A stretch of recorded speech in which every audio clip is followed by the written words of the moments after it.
अस्सलाम वालेकुम, कैसे हैं आप सब। तो आज हम स्टार्ट करने जा रहे हैं एक्सरसाइज 6A का क्वेश्चन नंबर 5। तो मेरे पास ये थिंक न्यू सिलेबस मैथमेटिक्स की बुक जो है 1 है और उसका ये चैप्टर नंबर 6 चल रहा है। मैंने इस चैप्टर के नेम से एक सेपरेट प्लेलिस्ट बनाई हुई है, उसका लिंक भी नीचे डिस्क्रिप्शन में दिया हुआ है ताकि आप लोगों को इस चैप्टर से रिलेटेड तमाम सॉल्यूशंस एक ही जगह पर आसानी से इसी प्लेलिस्ट में मिल सकें। इसके अलावा आपको डिस्क्रिप्शन में मेरे सोशल अकाउंट्स के लिंक यानी मेरी फेसबुक प्रोफाइल, मेरी इंस्टाग्राम प्रोफाइल और मेरा ईमेल आईडी भी मिल जाएगा। आप इन्हीं अकाउंट्स के थ्रू अपने क्वेश्चंस को, सजेशंस को मुझ तक पहुंचा सकते हैं। तो स्टार्ट करते हैं क्वेश्चन नंबर 5 को। इसकी स्टेटमेंट में लिखा हुआ है simplify each of the following expressions. तो आपको कहा जा रहा है क्वेश्चन नंबर 5 के डिफरेंट पार्ट्स में आपको डिफरेंट एक्सप्रेशंस दी गई हैं, आपने जस्ट इनको सिंप्लीफाई करके दिखाना है। सिंप्लीफाई का मतलब होता है चीजों को सिंपलर टर्म्स में एक्सप्रेस करना। अक्सर औकात सिंप्लीफिकेशन में एडिशन, सब्ट्रैक्शन, मल्टीप्लिकेशन, डिवीजन करनी पड़ सकती है। आपको कोई फॉर्मूला भी लगाना पड़ सकता है, कुछ कैंसिलेशन वगैरह भी करनी पड़ सकती है। ये तमाम चीजें सिंप्लीफिकेशन का पार्ट होती हैं। तो आइए स्टार्ट करते हैं ए पार्ट से। तो आप ए पार्ट में देखें, यहाँ पे एक एक्सप्रेशन लिखी हुई है 5x plus 22 minus 6x minus 23। आप याद रखिएगा, जब भी हमने किसी एक्सप्रेशंस को ऐड या सब्ट्रैक्ट करना हो, किसी टर्म्स को आपस में ऐड या सब्ट्रैक्ट करना हो, तो हमेशा हम इन चीजों का ख्याल रखते हैं कि लाइक टर्म्स में ही ऐड सब्ट्रैक्ट होती हैं और अनलाइक टर्म्स के लिहाज से ही हैंडल होती हैं। तो लाइक टर्म्स उन टर्म्स को बोलते हैं जो वेरिएबल के लिहाज से एक जैसी होती हैं, यानी ऐसी टर्म जिसमें आपको same variable with same part लिखा हुआ नजर आ रहा हो, वो एक तरह की लाइक टर्म्स की कैटेगरी में चली जाती हैं। जैसे आप देखें, यहाँ पर 5 के साथ x लिखा हुआ है, इस पर कोई पार्ट नहीं है। इधर भी 6 के साथ x लिखा हुआ है, इसके ऊपर कोई पार्ट नहीं है। तो आपने पहले कोशिश करना है कि लाइक टर्म्स को आप अलग कर लें, ग्रुप कर लें और बाकी टर्म्स को अलग कर लें। जैसे 5x और नेगेटिव 6x जो है ये लाइक टर्म्स हैं, हम इनको पहले अलग से कर लेते हैं, सेपरेट कर लेते हैं। तो मैं यहाँ पे लिखूंगा 5x को पहले, और हर टर्म को लिखने के लिए उसके जो पीछे साइन होता है उसके साथ उसको लिखा जाता है। 6x को लिखने के लिए उसके पीछे देखें, यहाँ पे नेगेटिव साइन है तो आप यहाँ पे लिखेंगे नेगेटिव 6x। तो देखें, ये आपने दोनों टर्म्स जो एक दूसरे के लिहाज से लाइक टर्म्स थी, इनको एक तरफ कर लिया। अभी 22 और नेगेटिव 23 ये भी एक तरह की कांस्टेंट टर्म्स है, एक जैसी टर्म्स है। तो एक जैसे के लिहाज से आप कहें ये लाइक टर्म्स बनती है, तो इनको एक साथ कर लें। यानी यहाँ पे प्लस 22 वैसे का वैसे ही आएगा, हर टर्म का साइन उसके पीछे वाला यूज करते हैं, और 23 भी वैसे ही आएगा क्योंकि उसके पीछे नेगेटिव का साइन है, तो यहाँ पे आप लिखेंगे नेगेटिव 23। तो जब आप इस तरीके से चीजों को ग्रुप अप कर लें, उसमें टर्म्स को इस तरीके से सेपरेट कर लें कि जो एक जैसी टर्म्स हैं वो एक एक साथ लिखी हुई नजर आए, तब आप उनको आसानी से सॉल्व कर सकते हैं। अब आप देखिए, ये दोनों टर्म्स आसानी से सेपरेट की जा सकती हैं। 5x में से आप 6x सेपरेट कर सकते हैं। अब 5x के पीछे कोई साइन नहीं है तो प्लस ही कंसीडर किया जाएगा, 6x के पीछे नेगेटिव है तो आप कहेंगे प्लस माइनस। तो प्लस माइनस कितना होता है, वो होता है माइनस। एडिशन या सब्ट्रैक्शन के केसेस के अंदर जो साइन बनता है वो करना पड़ता है, लिखना नहीं पड़ता, करना पड़ता है। तो प्लस माइनस माइनस बना तो आपको माइनस करना है। आसान ये है कि आप 6 में से 5 माइनस करें, तो 6 में से 5 माइनस करें, जस्ट 1 आएगा। आप यहाँ पे 1x लिख लें या जस्ट x भी लिख लें तो भी एक ही बात है। और एडिशन सब्ट्रैक्शन के केस में साइन लगाया जाता है बिल्कुल एंड पर, और वो उस टर्म का लगाया जाता है जो बड़ी टर्म होती है। 5x और 6x में से 6x टर्म बड़ी है तो 6x के पीछे जो साइन होगा वही यहाँ पर आएगा। यहाँ पे नेगेटिव है तो आप यहाँ पे लगाएंगे नेगेटिव 1x। अब आगे चलते हैं, आगे भी कुछ इस तरह ही मैनेज करना है चीजों को। यहाँ पे प्लस 22 है, यहाँ पे नेगेटिव 23 है, प्लस माइनस अगेन माइनस, यानी माइनस करना है। तो आप 23 में से 22 निकाल दें, आपके पास आएगा 1। साइन बड़ी टर्म का लगाएं, 23 बड़ा है 22 से, 23 के पीछे नेगेटिव है तो यहाँ पे क्या लगा देंगे, नेगेटिव। तो इससे आगे आप देखें सॉर्ट आउट नहीं हो सकते क्योंकि ये 1x है, ये और इधर ही सिंपल 1 लिखा हुआ है, तो ये दोनों लाइक टर्म्स नहीं है क्योंकि इस वाले 1 के साथ कोई x नहीं लिखा हुआ रहा, तो इनको ऐड सब्ट्रैक्ट नहीं कर सकते, जस्ट यहीं तक रखेंगे। इसी आंसर को आप ऐसे भी लिख सकते हैं, अगर आप ये 1 नहीं लिखना चाहते आप जस्ट ऐसे भी लिख सकते हैं नेगेटिव x नेगेटिव 1। ठीक है, ये भी आपका आंसर बिल्कुल करेक्ट है। तो ये आपने ए पार्ट को सिंप्लीफाई कर लिया। अब चलते हैं नेक्स्ट पार्ट की तरफ। तो अब आपको सामने स्क्रीन पर पार्ट नंबर बी लिखा हुआ नजर आ रहा है। तो यहाँ पर जो एक्सप्रेशन मेंशन्ड है वो है x plus 3y plus 6x plus 4y। तो यहाँ पर भी पहले हम लाइक टर्म्स का कंसेप्ट यूज करेंगे, वो टर्म जिसमें same variable with same part मौजूद है उनको ग्रुप कर लेंगे, उनको अलग कर लेंगे। तो आप देखिए यहाँ पर सिंपल x लिखा हुआ है, इधर भी 6 के साथ सिंपल x मेंशन्ड है, तो ये दोनों एक दूसरे के लिहाज से लाइक टर्म्स की कैटेगरी में आएंगी। तो आप पहले लिख लें इस x को, और 6x को लिखने के लिए उसके पीछे वाला साइन यूज करेंगे जो कि प्लस है, तो आप लिखेंगे प्लस 6x।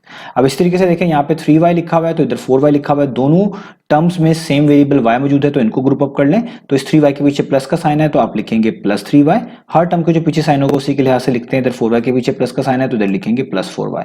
अब यहाँ पे देखें, ये x है और ये 1x है, आप खाली x को 1x भी कंसिडर कर सकते हैं, इसका मतलब भी एक ही होता है। इसके पीछे कोई साइन नहीं है तो आप प्लस ही कंसिडर करेंगे। प्लस प्लस क्या होता है, वो होता है प्लस, यानी आपने प्लस करना है क्योंकि ये एडिशन का हो केस या सब्ट्रैक्शन का केस हो, जो साइन बनता है वो करना पड़ता है।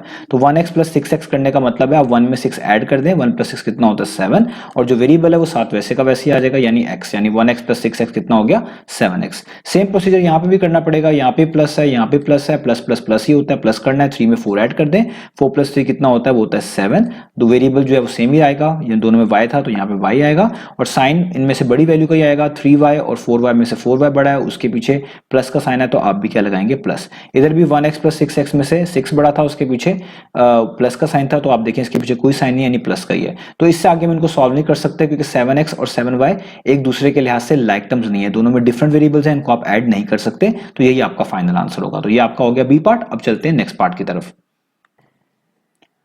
तो अब हम स्टार्ट करते हैं पार्ट नंबर सी को। तो पार्ट नंबर सी में लिखा हुआ है 6xy plus 13x minus 2yx minus 5x। एक चीज आप याद रखिएगा, चाहे xy लिखा हो या आप कह लें yx लिखा हो, दोनों के मीनिंग सेम ही होते हैं, क्योंकि x और y मल्टीप्लाई हो रहे होते हैं। जब दो चीजें मल्टीप्लाई हो रही हों उनमें किसी चीज को पहले या बाद में लिखने से कोई भी फर्क नहीं पड़ता। तो xy और yx का मीनिंग सेम ही है। तो हम यहां पर भी पिछले पार्ट्स की तरह लाइक टर्म्स वाला कंसेप्ट यूज करेंगे कि वो टर्म जिसमें same variable with same part लिखे हुए नजर आ रहे हैं उनको अलग कर देंगे और बाकियों को अलग कर देंगे इसी पैटर्न पर।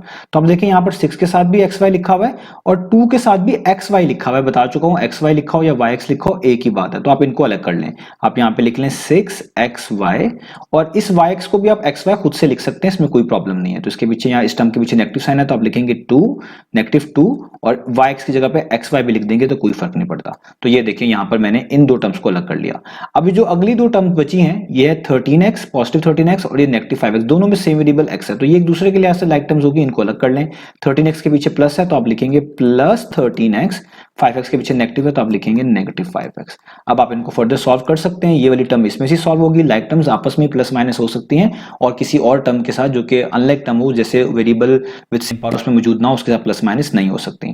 तो दोनों में सेम वेरिएबल आ रहा है तो 6xy माइनस 2xy लिखा है, बहुत आसान है। 6 में से 2 माइनस करना है, यूं भी सोच सकते हैं ये प्लस है ये माइनस है, प्लस माइनस माइनस होता है तो माइनस करना है। तो 6 माइनस 2 कितना होता है, वो होता है 4 और वेरिएबल सेम आएगा यानी xy, यानी 6xy माइनस 2xy कितना हो गया 4xy। साइन हमेशा बड़ी वैल्यू का आता है एडिशन सब्ट्रैक्शन के केस में। 6xy बड़ी टर्म है, इसके पीछे कोई साइन नहीं यानी प्लस का है तो आप भी यहाँ पे प्लस ही लगाएंगे। तो आप चाहे लगा दें यहाँ पर या ना लगाएं, वो ऑटोमेटिकली प्लस ही कंसिडर किया जाएगा। आगे चले, यहाँ पे प्लस 13x है और यहाँ पर नेगेटिव 5x है। अब यहाँ पे प्लस 13 और नेगेटिव 5 का मतलब है प्लस माइनस। तो प्लस और माइनस, प्लस माइनस क्या होता है, वो होता है माइनस, यानी आपने माइनस करना है। तो आप क्या करेंगे 13 में से 5 माइनस कर दें। 13 माइनस 5 कितना होता है, वो होता है 8। तो आप यहाँ पे लिखेंगे 8। वेरिएबल सेम ही आएगा, दोनों में x है तो x ही आएगा। साइन बड़ी वैल्यू का आएगा, बड़ी टर्म का। 13x बड़ी टर्म है 5x के लिहाज से, 13x के पीछे प्लस का साइन है तो आप भी लगाएंगे प्लस का साइन। तो ये आपने क्वेश्चन नंबर 5 के सी पार्ट को सिंप्लीफाई कर लिया। ये आ गया 4xy प्लस 8x। इससे आगे आप इसको सॉर्ट आउट नहीं कर सकते क्योंकि दोनों टर्म में same variable with same part मौजूद नहीं है। यहाँ पर xy है, यहाँ पे जस्ट x है, y नहीं है, तो आप इनको ऐड नहीं कर सकते। तो यही आपका फाइनल आंसर है। अब चलते हैं डी पार्ट की तरफ। तो अब हम इसका लास्ट पार्ट करते हैं, पार्ट नंबर डी। तो यहाँ पे लिखा हुआ है 6x minus 20y plus 7z minus 8x plus 25y minus 11z। तो यहाँ पर भी आपने लाइक टर्म्स का कंसेप्ट यूज करना है। सबसे पहले वो उन टर्म्स को अलग करें जिनमें same variable with same part मौजूद है। इस तरह हर टर्म्स को इस सेम वेरिएबल वाली प्रोसेस के थ्रू जब हम अलग कर लेंगे तब उनको ऐड सब्ट्रैक्ट करना आसान होगा। तो आप देखें यहाँ पर अगर हम इस पहली टर्म से स्टार्ट करें, 6 के साथ x लिखा हुआ है, इधर 8 के साथ भी सेम वेरिएबल आ रहा है x विद सेम पार्ट, तो ये एक दूसरे के लिहाज से लाइक टर्म्स हो गए, इनको सेपरेट कर लें। तो यहाँ पे लिखेंगे 6x और 8x के पीछे नेगेटिव है तो यहीं से लिखेंगे नेगेटिव 8x। अब x, ये आपने x वाली टर्म्स अलग कर ली। अब y वाली टर्म्स भी यहाँ पर मौजूद है। आप देखें यहाँ पे लिखा हुआ नेगेटिव 20y और इधर लिखा हुआ प्लस 25y। तो दोनों टर्म में same variable y with same part मौजूद है, इनको अलग कर लें। तो यहाँ पे लिख लें नेगेटिव 20y और यहाँ पे लिख लें पॉजिटिव 25y। ये हमने y वाली टर्म्स अलग कर ली। अब आगे आपने z वाली टर्म्स को अलग करना है क्योंकि यहाँ पे z वाली टर्म्स भी हैं। यहाँ पे देखिए पॉजिटिव 7z है और इधर 11 के साथ भी z है और ये नेगेटिव 11z है। तो आप यहाँ पे लिखेंगे प्लस 7z और इस 11z के पीछे नेगेटिव है यानी माइनस है तो माइनस 11z। तो देखिए x वाली टर्म्स अलग हो गई, y वाली टर्म्स अलग हो गई, z वाली टर्म अलग हो गई। अब इनको सॉल्व करें। ये पॉजिटिव है और ये नेगेटिव है, प्लस माइनस माइनस, यानी प्लस माइनस माइनस का मतलब है आपने माइनस करना है। तो आसानी के लिए 8 में से 6 माइनस कर दें, 8 में से 6 निकाल दें, वो 2 आएगा। वेरिएबल तो सेम ही रहेगा x और साइन बड़ी वैल्यू का आएगा, यानी बड़ी वैल्यू से मुराद बड़ी टर्म। तो 6x और 8x में से 8x टर्म बड़ी है, उसके पीछे नेगेटिव है तो आप भी क्या लगाएंगे नेगेटिव। यहाँ पे 2x आ गया, नेगेटिव 2x। 2x। अब यहाँ पर देखिए ये -20y है, ये +25y है, यानी minus plus minus, again minus करना है। 25 में से 20 निकालें तो 5 आता है, वेरिएबल सेम y आएगा। साइन हमेशा एडिशन या सब्ट्रैक्शन के केसेस में बड़ी टर्म का ही आता है, 25y बड़ी टर्म है, उसके पीछे प्लस है तो आप भी यहाँ पर प्लस लगाएंगे। आगे चलें तो यहां पर आपके पास है +7z और -11z। यहां पे भी अगेन प्लस माइनस ही बन रहा है, यानी प्लस माइनस क्या होता है माइनस, यानी आपको माइनस करना है।